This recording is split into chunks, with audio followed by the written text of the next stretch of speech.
मेरे प्यारे छात्रगण, 10वीं कक्षा के तृतीय भाषा हिंदी कक्षा में आप सबको हार्दिक स्वागत है। आज हम 10वीं कक्षा के तृतीय भाषा हिंदी में कश्मीरी सेब नाम के पाठ के बारे में देखने वाले हैं। कश्मीरी सेब।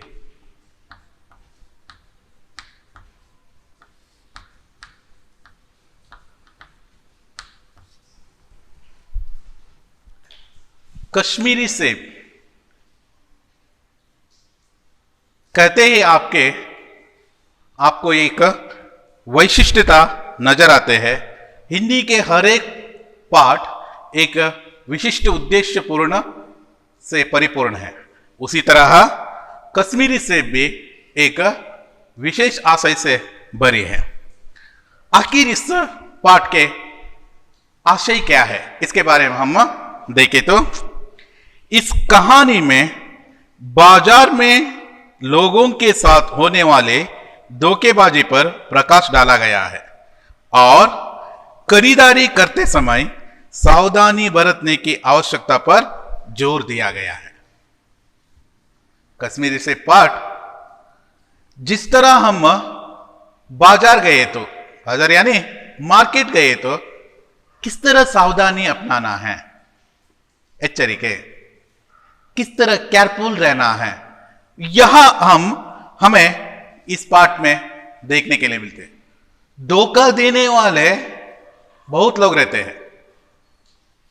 जब तक धोखा खाने वाले रहते हैं, धोखा देने वाले जरूर रहते हैं। उसी उद्देश्य से यह पाठ आपको है। हम भी आम जनता जब मार्केट जाते हैं ऐसे गलती जरूर करते हैं।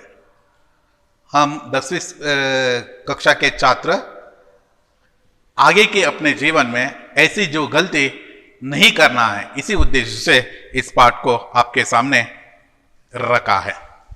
कश्मीरी से पाठ के लेखक है मुंशी प्रेमचंद। मुंशी प्रेमचंद, प्रेमचंद कहते हैं, प्रेमचंद।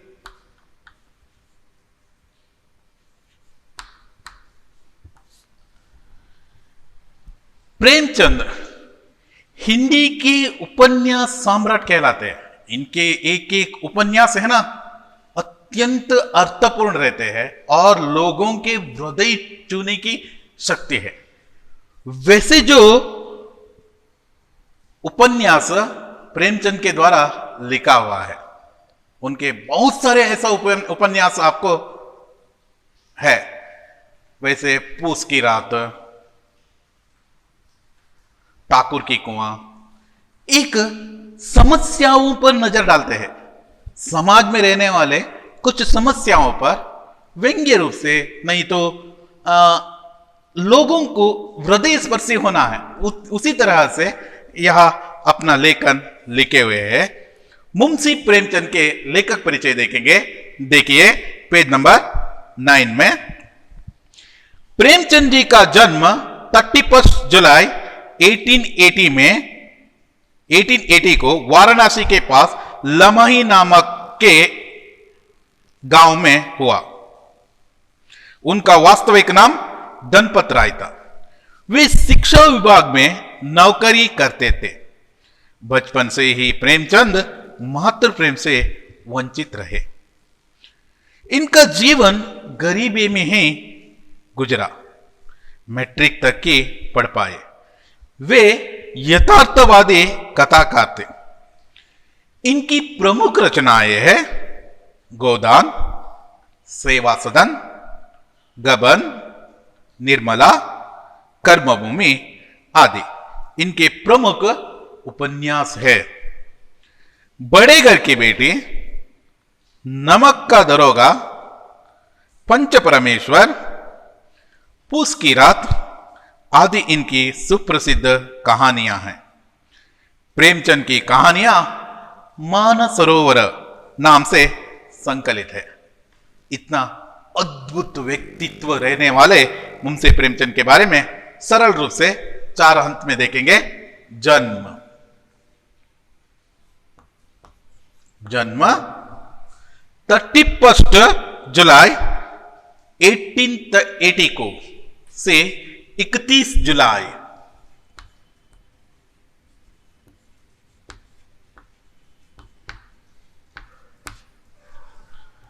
1880 में लमाही नामक गांव में हुआ। इनकी वास्तविक नाम था धनपत राय और इनके प्रमुख रचना है उपन्यास उपन्यास उपन्यास है, प्रमुख उपन्यास है निर्मला, गोधान, सेवा सदन आदि।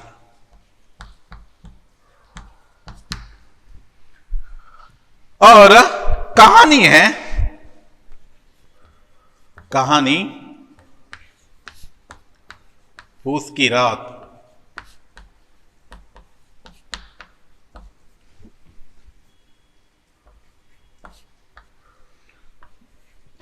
ठाकुर के कुआं।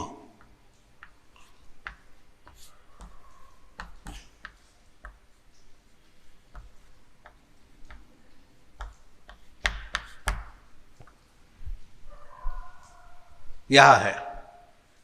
इतना हम लेखक परिचय जानने के बाद में हम सीधा लेसन की तरफ जाएंगे। कश्मीरी सेब। कश्मीरी सेब एक अर्थपूर्ण तथा लोगों को चेतावनी देने वाले पाठ है। पाठ 2 कश्मीरी सेब प्रेमचंद। कल शाम को चौक में 2-4 जरूरी चीजें खरीदने गया था। पंजाबी मेवा परोसों की दुकानें रास्ते में ही पड़ती है। ये दुकान पर अच्छे रंगदार गुलाबी सेब सजे हुए नजर आए। जी ललचा उठा। आजकल शिक्षित समाज में विटामिन और प्रोटीन के शब्दों में विचार करने की प्रवृत्ति हो गई है। टोमेटो को पहले कोई नहीं पूछता था, अब टोमेटो भोजन का आवश्यक अंग बन गया है। गाजर भी पहले गरीबों के पेट भरने की चीज थी। अमीर लोग तो इसका हलवा ही खाते थे। अगर अब पता चला है कि गाजर में भी बहुत विटामिन है, इसलिए गाजर को भी मेजों पर स्थान मिलने लगा है। सेब के विषय में तो यह कहा जाना लगा है कि एक सेब रोज खाए तो आपको डॉक्टरों की जरूरत नहीं रहेगी। डॉक्टर से बचने के लिए हम नीम कौड़ी तक खाने को तैयार हो सकते हैं। सेब तो रस और स्वाद में अगर आम से बढ़कर तो नहीं है, घटकर भी नहीं है। सेब को यह स्थान मिल चुका है। अब वह केवल स्वाद की चीज ही नहीं है, उनमें गुण भी है। हमने दुकानदार से मोल भाव किया और आधा सेर सेब मांगे। यस, कल शाम को चौक में 2-4 जरूरी चीजें खरीदने गया। कल शाम को, पिछले दिन शाम को मतलब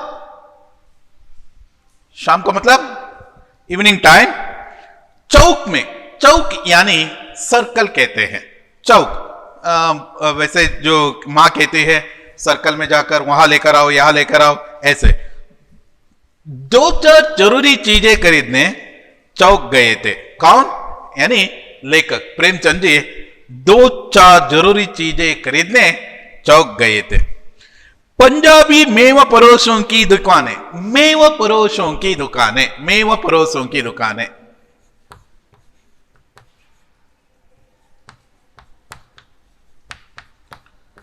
मेवा परोसो ताजा फल।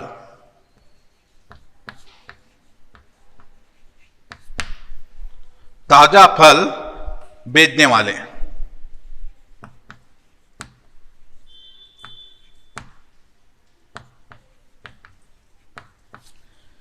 यानी मेवो परोसों की दुकानें रास्ते में ही पड़ा था, पंजाबी लोगों का था। पंजाबी लोगों के यहां मेवो परोसों की दुकानें रास्ते में ही उन्हें देखने मिला।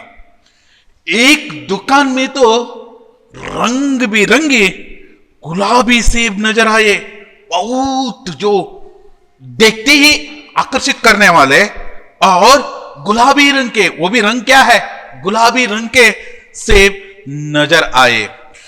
देखते ही जी ललचा उठा। जी मतलब आसे आग होते, वैसे इनका मन उस तरफ जाते हैं। वाव, कितना स्वादिष्ट सेब रहा होगा, ऐसा जो जी ललचा उठा। उसी समय लेखक के जो दिमाग में एक ख्याल आया कि आजकल शिक्षित जमान में, आजकल की शिक्षित समाज में विटामिन और प्रोटीन के बारे में देखने जो ज्यादा से ज्यादा देखते हैं। देखिए कोरोना के समय पर किस तरह लोग सिलेक्ट कर कर खाते हैं, क्या खाना है क्या नहीं खाना है, जो विटामिन है, जो वे ज्यादा से ज्यादा सिट्रिक, ऐसा जो आम्ल रहने वाले जो चीज है, चाहे वह नींबू हो, यह सभी खाने में ज्यादा से ज्यादा लगे हैं। उसी तरह आजकल की जो समाज में विटामिन और प्रोटीन के बारे में देखते हैं। इससे पहले नहीं था। पहले एक जमाना था जो आते हैं वहां खाते थे, जो मिलते हैं वहां खाते थे। उस समय तो कोई पूछते नहीं थे किसको, टोमेटो को तो कोई पूछते ही नहीं थे, फिर भी टोमेटो उस समय पूछते नहीं थे, फिर भी लोग उसे लेने के लिए तैयार थे। कारण क्या थे? कारण क्या है? आज वह भोजन का आवश्यक अंग बन गया है। विदाउट टोमेटो कोई भी सांभर तैयार नहीं होते हैं। लोगों को आज टोमेटो की इतना आवश्यक हो गया है, हर एक जो सांभर या कोई भी चीज बनाना है तो हम उन्हें किचन में टोमेटो की जरूरत है। गाजर भी पहले कोई नहीं खाते थे, ऐसा अमीर लोग इसका हलवा ओनली खाते थे। इससे पहले केवल हलवा ओनली खाते थे। अभी गाजर अमीर लोगों के पेट भरने का चीज बन गया है। जैसे देखिए गाजर में जैसे ही पता चला है कि विटामिन बहुत है, ऐसे जानकर लोग गाजर ज्यादा से ज्यादा सेवन करने में तैयार हो गए हैं। उसी तरह हमारा सेब के लिए भी एक विशिष्टता उपनाम है। देखिए एक डॉक्टर भी कहते हैं को जो आदमी सेब रोज खाते हैं उन्हें डॉक्टरों की जरूरत ही नहीं रहते है। वैसे कहते हैं आदमी तो अपने स्वास्थ्य के बारे में देखते ही वह नीम कौड़ी तक खाने के लिए तैयार है। नीम कौड़ी यानी नीम का फल कड़वा रहते हैं, वह डॉक्टर से बचना है उन्हें, और कुछ भी करके मुझे डॉक्टर के पास नहीं जाना है, इसलिए मैं नीम कौड़ी तक खाने को तैयार हूं, ऐसा कहते हैं। उसमें तो नीम कौड़ी के साथ कंपेयर किया तो सेब को, इसमें सेब में तो बहुत विटामिन है और आरोग्य के लिए बहुत अच्छे भी है। सेब रस में और स्वाद में आम से बढ़कर तो नहीं है, लेकिन आम से कम भी नहीं है। सर्वप्रथम आते हैं जो फलों में ज्यादा से ज्यादा राजफल कहते हैं आम को। आम प्रथम स्थान आए तो उसका जो दूसरा स्थान ही सेब को आते हैं। लेकिन कंपैरिजन किया तो, उसके साथ कंपैरिजन किया तो हमें यहां मालूम होता है कि आम केवल स्वाद की तरफ से अच्छे हैं, लेकिन सेब तो स्वाद के साथ साथ उसके गुण भी वैसे ही है।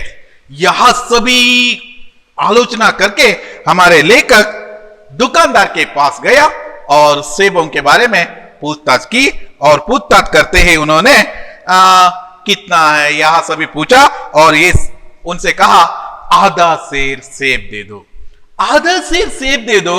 ऐसे कहने से पहले हमें यहां देखना है सेर। सेर यानी एक मापना है, एक मापना है। जिस तरह आज हम किलो में इसका मापना करते हैं ना, वैसे ही सेब उससे पहले सेर जो कहना रूप्स में उनको नापते थे, और नहीं तो वैसे तराजू में देते थे, नाप कर देते थे। सेर लगभग 900 ग्राम से 950 ग्राम से लगभग है। वैसे जो 1000 ग्राम्स नहीं है, लगभग 900 to 950 ग्राम है। वैसे आधा सेर सेब मांगा, आधा सेर मतलब आधा केजी, लगभग आधा केजी सेब मांगे। दुकानदार ने कहा, जैसे ही प्रेमचंद जी को देखते ही दुकानदार ने वहां कहा कि बाबूजी मतलब किसको कहा? प्रेमचंद जी को कहा। प्रेमचंद जी को, बाबूजी बड़े मजेदार सेब आए हैं, काश कश्मीर के हैं, बहुत मजेदार सेब आए हैं, काश कश्मीर के हैं, आप ले जाए, खाकर तबीयत खुश हो जाएगी, यहां लेकर जाइए और आपका तबीयत है ना बहुत खुश हो जाएगा। यहां हमें 2-3 क्वेश्चन हमें देखना है। लेखक को चौक में क्या नजर आया? गुलाबी रंग के सेब नजर आया, रंग बिरंगी गुलाबी रंग के सेब नजर आया, और आजकल के विटामिन और प्रोटीन की जो शब्दों का विचार की प्रवृत्ति क्यों हुआ है, यहां भी एक क्वेश्चन आ सकते हैं। और आम के साथ तुलना भी एक क्वेश्चन आ सकते हैं। और लास्ट में एक क्वेश्चन जरूर देखिए। दुकानदार ने सेब को देखते ही जैसे ही कश्मीर के सेब के बारे में क्या कहा, मैंने, उसके आगे का भाग देखेंगे, मैंने रुमाल निकालकर उसे देते हुए कहा, चुन चुन कर ले रखना। दुकानदार ने तराजू उठाई और अपने नौकर से बोला, सुनो, आधा सेर कश्मीरी सेब निकल ला, चुन चुन कर लाना। लौंडे 4 सेब लाए। दुकानदार ने तौला, एक लिफाफे में उन्हें रखा और रुमाल में बांधकर मुझे दे दिया। मैंने 4 आने उनके हाथ में रखे। मैंने रुमाल दिया, रुमाल यानी इन कन्नड़ कर्चिप्पू कहते हैं ना, वैसे रुमाल दिया और कहा, उसको दे दिया और चुन चुन कर लाना, सिलेक्ट कर कर लाना, ऐसा कहा। दुकानदार को मालूम हुआ कि यहां आदमी कौन सा सेब देते हैं, यहां से देते हैं, नहीं देखते हैं, डायरेक्टली उसे आसानी से हम उल्लू बना सकते हैं, ऐसा मानकर उन्होंने तराजू उठाए। तराजू यानी तकड़ी, इन कन्नड़ा कहते हैं ना तकड़ी, तराजू उठाए और नौकर से बोला, सुनो, आधा सेर कश्मीरी सेब निकल ला, चुन चुन कर लाना। वैसे कहते ही उस नौकर को मालूम हुआ कि आज मुझे कश्मीरी सेब देना है। कश्मीरी सेब यानी कौन सा सेब है, वहां हम नेक्स्ट क्लास में देखेंगे किस तरह का जो सेब उन्होंने दिया था। लौंडे ने 4 सेब लाए। कितना सेब लाया? 4 सेब लाया। 4 सेब लाने के बाद में दुकानदार ने उसे तौला मतलब उसे मापन किया और एक लिफाफे के अंदर, लिफाफे यानी कवर, आजकल तो एनवलप कवर कहते हैं, इससे पहले कागज से बनाते थे, जैसे दुकान में ये सभी बांध कर देते ना, वैसे ही लिफाफे में रखा, रुमाल में बांधकर मुझे दे दिया, मुझे यानी लेखक को दे दिया। मैंने 4 आने उसके हाथ में रखा। इसके बदले में 4 सेब को 4 आने में दे दिया। 4 आने यानी 4 आने मतलब 4 पैसे, 4 आने मतलब 25 पैसे, 25 पैसे कहलाते हैं 4 आना।